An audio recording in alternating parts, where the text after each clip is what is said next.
ಗಟ್ಟಿಯಾದಂತಹ ಸಾಹಿತ್ಯ ನಮ್ಮಲ್ಲಿ ಇವತ್ತ ಬರ್ತಾ ಇಲ್ಲ ಅಂತ ನಾನು ಅಂದ್ಕೊಳ್ತಾ ಇದ್ದೀನಿ. ಸಾಹಿತಿಗಳು ಹೆಂಗ ಅಂತಂದ್ರೆ ರಾತ್ರಿ ಬರೆದು ಬೆಳಗ್ಗೆದ್ದಷ್ಟೊಳಗಾಗಿ 100 ಲೈಕ್ ಬಂತು ಅಂದ್ರೆ ಅವರು ದೊಡ್ಡ ಸಾಹಿತಿಗಳಾಗಿ ಬಿಡತಕ್ಕಂತಹ ಒಂದು ಮನಸ್ಥಿತಿ ನಮ್ಮಲ್ಲಿ ರೂಪಿತ ಆಗಿರ್ತಕ್ಕಂಥ. ಯಾರಾದ್ರೂ ತಪ್ಪಿ ನೀ ಸಾಹಿತ್ಯ ಇದೆ ಇದನ್ನ ಸ್ವಲ್ಪ ಸರಿಪಡಿಸ್ಕೊ ಅಂತ ಹೇಳಿದ್ರೆ 6 ತಿಂಗಳ ಅವ್ರ ಜೊತೆ ಮಾತನಾಡ್ತಕ್ಕಂತಹ ಸಂಗತಿಗಳು ಇವತ್ತ ನಮ್ಗೆ ಮುಖಾಮುಖಿ ಆಗ್ತಕ್ಕಂತಹ ಸಂದರ್ಭದಲ್ಲಿ ವಾಟ್ಸಪ್ ಯೂನಿವರ್ಸಿಟಿ ಅಂತ ಏನು ಸೃಷ್ಟಿ ಆಗದಲ್ಲ, ಯಾವುದು ಸತ್ಯನೋ ಯಾವುದು ಸುಳ್ಳೋ ಯಾವುದೋ ಒಂದು ಸ್ಟೇಟ್ಮೆಂಟ್ ಹಾಕಿ ಕೆಳಗೆ ಚಾಣಕ್ಯ, ನನಗ್ ಬೇಕಾದ್ರೆ ಮತ್ತೆ ವಿವೇಕಾನಂದ, ನನಗ್ ಬೇಕು ಒಂದೇ ಕೊಟೇಶನ್, ಅದು ಮೂಲ ಯಾರ್ದು ಅಂತನ್ನೋದೇ ಮರ್ತು ಹೋಗುವಷ್ಟು ಮಟ್ಟಿಗೆ ಇವತ್ತ ಡೂಪ್ ಆಗ್ತಕ್ಕಂತಹ ಈ ಹೊತ್ತಿನಲ್ಲಿ ನಮಗೆ ಯಾವುದನ್ನ ಸ್ವೀಕರಿಸಬೇಕು ಯಾವುದನ್ನ ಸ್ವೀಕರಿಸಬಾರ್ದು ಅಂತಕ್ಕಂತಹ ಪರಿಜ್ಞಾನ ಅಂತಕ್ಕಂಥದ್ದು ಕೂಡ ಇವತ್ತ ಬೇಕಾಗಿರ್ತಕ್ಕಂಥದ್ದು. ಇದೇ ನನ್ನವರ ಮನೆತನದ ಹೆಸರು ಅಕ್ಕ ಮತ್ತು ಅಣ್ಣ ಏಕಕಾಲಕ್ಕೆ ಇರ್ತಕ್ಕಂಥದ್ದು ಬಹಳ ಖುಷಿಯ ಸಂಗತಿ. ಇದು ಬರೀ ಪದ ಅರ್ಥ ಮಾತ್ರ ಅಲ್ಲ, ಅವರ ಕುಟುಂಬದಲ್ಲಿ ಅಂತಹ ಒಂದು ವ್ಯಕ್ತಿತ್ವದ ರೂಪು ಮತ್ತು ಛಾಯೆ ಅಂತಕ್ಕಂಥದ್ದು ಇದೆ ಅನ್ನೋದನ್ನ ಈ ರೀತಿ ಒಂದು ವಿಶಿಷ್ಟ ವ್ಯಕ್ತಿತ್ವ ಅಂತಕ್ಕಂಥದ್ದು ಗುರುನಾಥ ಅಕ್ಕಣ್ಣ ಸರ್ ಅವರಿಗೆ. ಮನೆ ಮಾತು ಕಾರ್ಯಕ್ರಮವನ್ನು ನಮ್ಮ ಮನೋಹರ್ ಸರ್ ಮಾಡ್ತಾ ಇದ್ದಾರೆ. ಮನೆ ಅಂಗಳದಲ್ಲಿ ಮಾತು ಕಾರ್ಯಕ್ರಮದಲ್ಲಿ ನನಗನ್ನಿಸ್ತದೆ ಹಿರಿಯರು ಕೂತ್ಕೊಳ್ಳೋದಕ್ಕಿಂತ ಯುವಕರು ಕೂತ್ಕೋಬೇಕು. ಯಾಕಂತಂದ್ರೆ ನಮ್ಮ ಹಿರಿಯರು ಮಾಡಿರ್ತಕ್ಕಂಥ ಸಾಧನೆಗಳನ್ನ ಅವ್ರು ಕೇಳ್ಬೇಕು, ಕೇಳಿ ಆ ನಿಟ್ಟಿನಲ್ಲಿ ಅವ್ರು ಹೆಜ್ಜೆ ಹಾಕ. ಶಿವಮೊಗ್ಗ ಇರ್ಬೋದು, ಧಾರವಾಡ ಇರ್ಬೋದು, ಮಂಡ್ಯ, ಹಾಸನ, ಬೆಂಗಳೂರು ಆ ಭಾಗದವರು ತಮ್ಮದೇ ಆಗಿರ್ತಕ್ಕಂಥ ಒಂದು ಭಾಷೆಯಲ್ಲಿ ಅವರು ಬರೀತಾರೆ. ನಮ್ಮ ಭಾಗದ ಒಂದು ಭಾಷೆಯನ್ನ ಆ ಭಾಗದವ್ರು ಯಾಕೆ ಓದ್ಬಾರ್ದು? ನಮ್ಮ ಭಾಗದ ಭಾಷಾ ಸಂಸ್ಕೃತಿಯನ್ನ ಆ ಭಾಗದವರಿಗೆ ನಾವು ಪರಿಚಯ ಮಾಡ್ಬೇಕು ಅಂತಂದ್ರೆ ನಾವು ನಮ್ಮ ದೇಶೀಯ ಭಾಷೆಯನ್ನ ನಮ್ಮ ಕಥೆಗಳಲ್ಲಿ, ನಮ್ಮ ಕವನಗಳಲ್ಲಿ, ನಮ್ಮ ಲೇಖನಗಳಲ್ಲಿ ಕಟ್ಟಿಕೊಡ್ತಕ್ಕಂತ ಅವಶ್ಯಕತೆ ತುಂಬಾ ಇದೆ. ಅದನ್ನ ನಮ್ಮ ಅಕ್ಕಣ್ಣ ಸರ್ ಅವರು ಮಾಡಿದ್ದಾರೆ. ಕಾರ್ಯಕ್ರಮದಲ್ಲಿ ಹೆಸರಿದ್ದಾಗ ಮಾತ್ರ ನಾವು ಕಾರ್ಯಕ್ರಮಕ್ಕೆ ಬರ್ತೀವಿ. ಕಾರ್ಯಕ್ರಮದಲ್ಲಿ ನಮ್ಮ ಹೆಸರು ಇರ್ಲಿಲ್ಲ ಅಂದ್ರೆ ಕಾರ್ಯಕ್ರಮಕ್ಕೆ ಬರಲ್ಲ ಅನ್ನುವಂತ ಒಂದು ಬೆಳವಣಿಗೆ ನಮ್ಮ ಜಿಲ್ಲೆಯಲ್ಲಿ ಆಗ್ತಾ ಇದೆ. ಅದು ಸ್ವಲ್ಪ ಬದಲಾವಣೆ ಆಗ್ಬೇಕು. ಯಾಕೆ ಬದಲಾವಣೆ ಆಗ್ಬೇಕು ಅಂತಂದ್ರೆ ನಾವು ಬರೀ ಮಾತಾಡ್ಬೇಕು, ನಮ್ಮ ಕವನಗಳನ್ನು ಓದ್ಬೇಕು, ನಮ್ಮ ಕಥೆಗಳನ್ನ ಹೇಳ್ಬೇಕು ಅನ್ನುವ ನಿಟ್ಟಿನಲ್ಲಿ ಏನಾದ್ರೂ ನಾವು ನಡೆದದ್ದೇ ಆದ್ರೆ ಖಂಡಿತ ನಾವು ಸಾಹಿತಿಗಳಾಗ್ಲಿಕ್ಕೆ ಸಾಧ್ಯ ಆಗೋದಿಲ್ಲ.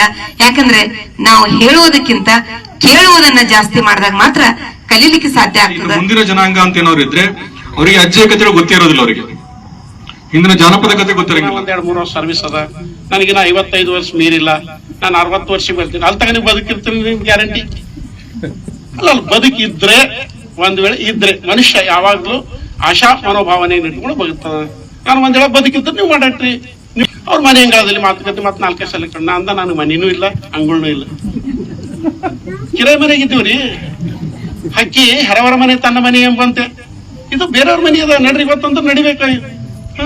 ನಾವ್ ಈ ಮನೆ ಅಂಗಳದಲ್ಲಿ ಮಾಡ್ರವ್ರು ಅಂತಾರೆ, ಇದೇನ್ ಮಾಡತ್ತೀರಿ ಇಷ್ಟ ಮಂದಿಗೆ ನೆರ್ಸಿ ನೀವು ನಮ್ಮ ಮನ್ಯಾಗ ನೀವು ನಡ್ರಿ ಅಂತಾರೆ ಏನ್ ಮಾಡಬೇಕು?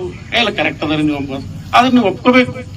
ಇಂತ ಅನೇಕ ಸಂದರ್ಭಗಳು ಅವ್ರನ್ನ ಕಾಣಿಸಿದ್ದೀನಿ. ನಾನು ಅವ್ರಿಗೆ ತಕ್ಲೀಫ್ ಕೊಟ್ಟಿನಿ, ನಮ್ ಬೀದರ್ ಭಾಷೆದಾಗ ಹೇಳ್ಬೇಕಾದ್ರೆ ಅವರಿಗೆ ಮನನೋಯಿಸಿದ್ದೀನಿ. ಅದಕ್ಕೆ ಅವೆಲ್ಲವನ್ನ ಒಂದು ಬದಿಗಿಟ್ಕೊಂಡು ಇವತ್ತು ಪ್ರೀತಿಯಿಂದ ನನ್ನ ಆಹ್ವಾನವನ್ನ ಅಂದ್ರೆ ಸ್ವೀಕರಿಸಿ ಇವತ್ತು ನಮ್ಮ ಮನೆಯಲ್ಲಿ ಮನೆ ಅಂಗಳದಲ್ಲಿ ಮಾತುಕತೆ ಮಾಡ್ತಾ ಇದ್ದೀರಿ. ಇದು ಆದ್ರೂ ನನ್ನ ಮನೆ ಅಲ್ಲ, ಇವತ್ತು ಇದು ನನ್ನ ಮಗನ ಮನೆ.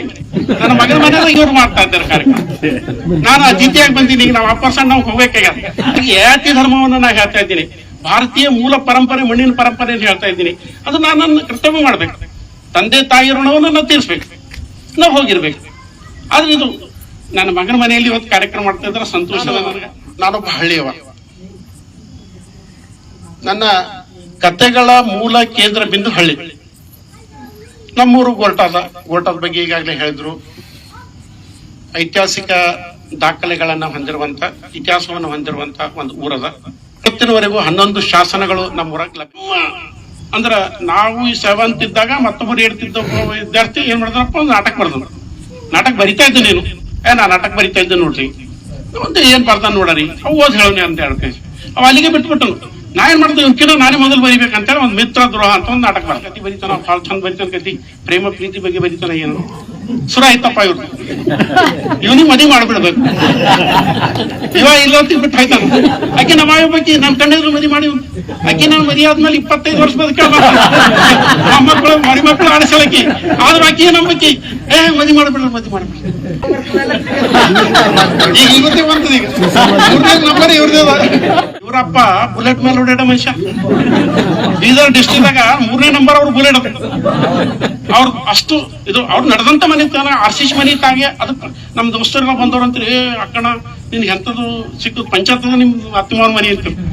ಅವತ್ತ ಶಿವರಾತ್ರಿ ಇತ್ತು, ಶಿವರಾತ್ರಿ ದಿನ ಸಿಕ್ಕಳ, ಅದಕ್ಕೆ ಶಿವರಾತ್ರಿ ದಿನ ಸಿಕ್ಕಳಂತೆ ಆರಾಮ ಮಾಡಪ್ಪ, ಇಲ್ಲತ್ತೀನಿ ಇನ್ನೊಂದು ಕರೆ ಬರ್ತೀವಿ ತನ್ನಂತಿಪ್ಪ ಅಂತ.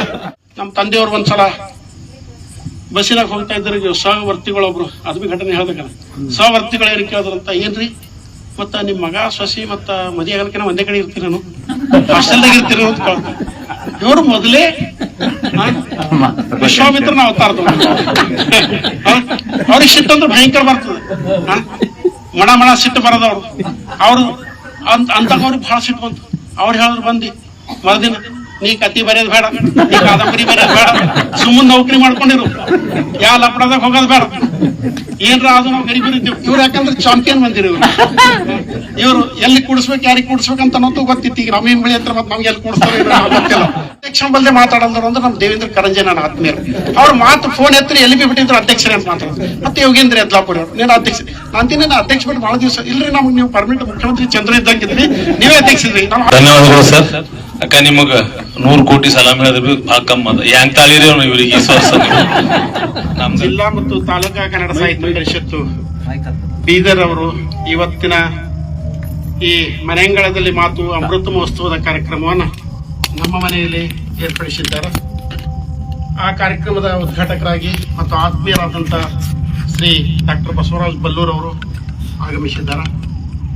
ಆಶಯ ನುಡಿಯನ್ನ ನುಡಿಯರು, ಆತ್ಮೀಯರು ಮತ್ತು ಸೋದರರಾಗಿರುವಂತ ಜಿಲ್ಲಾ ಕನ್ನಡ ಸಾಹಿತ್ಯ ಪರಿಷತ್ತಿನ ಅಧ್ಯಕ್ಷರಾಗಿರುವಂತಹ ಸುರೇಶ್ ಚನ್ಶೆಟ್ಟಿ ಅವರು ಆಗಮಿಸಿದ್ದಾರೆ. ಈ ಕಾರ್ಯಕ್ರಮಕ್ಕೆ ಗೌರವ ಉಪಸ್ಥಿತಿಯನ್ನ ತಂದುಕೊಡ್ಲಿಕ್ಕೆ, ಗೌರವ ಉಪಸ್ಥಿತಿಯನ್ನ ಇರಲಿಕ್ಕೆ ನಮ್ಮ ಆತ್ಮೀಯರು, ಹಳೆಯ ಸ್ನೇಹಿತರು ಆಗಿರುವಂತ ಶ್ರೀ ನಾಗಶೆಟ್ಟಿ ಜ್ಯೋತಿಪ್ಪನವರು ಆಗಮಿಸಿದ್ದಾರೆ.